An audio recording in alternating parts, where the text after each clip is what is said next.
তাহলে আজকে তো বিপ্র চলে যাচ্ছে, তাহলে কি হবে? বিপ্র তো এতদিন তোমার কাছে ছিল, আসছিল বেড়াতে, আজকে বাড়ি চলে যাচ্ছে, কালকে থেকে স্কুল বই দেবে, তা তোমার কিরম লাগতেছে? খারাপ।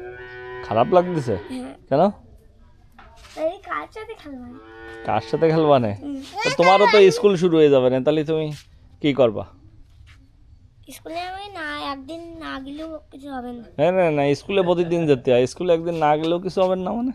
ম্যাডাম, বিপ্রর কি অবস্থা? তোমার কি বাড়ি যেতে ভালো লাগতেছে এখন? হ্যাঁ, আমার যদি স্কুলে না যাইতে ম্যাডামে বকবে না আবার। স্কুলে না গেলে ম্যাডামে বকবে? আমাকে কিছু কয় না। আমরা শিশু আনবিলি তোমাদের কিছু বলবে না। আমাকেও কিছু কয় না, কয় কি জন্য একদিন আসুন স্কুলে। আমি মিথ্যা কথা কইতে পারি আর কয়দিন থেকে গেলে হতো না?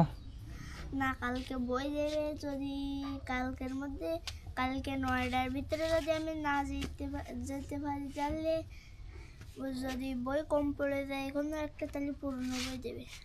পুরোনো বই তো আমরাও আগে কত পড়েছি।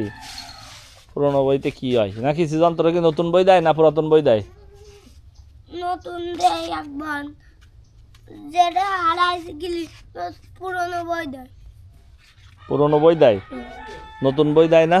না হ্যাঁ, না, আর ছোটদের ওই যে ওয়ানের বই পুরনো তো দেয়। আমার এক বন্ধু বই শুরু করে নিয়ে গেল শিশু আনতে। কার তাহলে নতুন বই পেলে কি মজা লাগবে? হয়? হ্যাঁ। তা আবার যে বই পড়তে হবে তাহলে কি হবে? কি এই কয়েকদিন ভালো ছিল না সামনের দিনগুলো ভালো যাবে? সামনের দিনগুলো ভালো যাবে। কেন?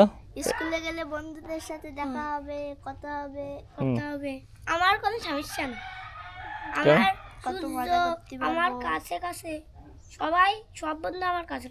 আচ্ছা, তাহলে সূর্যরা নিয়ে একটা পরের এপিসোড হবে। সূর্যরা নিয়ে তোমার না একটা গল্প আছে, আমি শুনলাম একজনের কাছে, কি গল্প? তা সেই গল্পটা এখন দেই আমরা বলার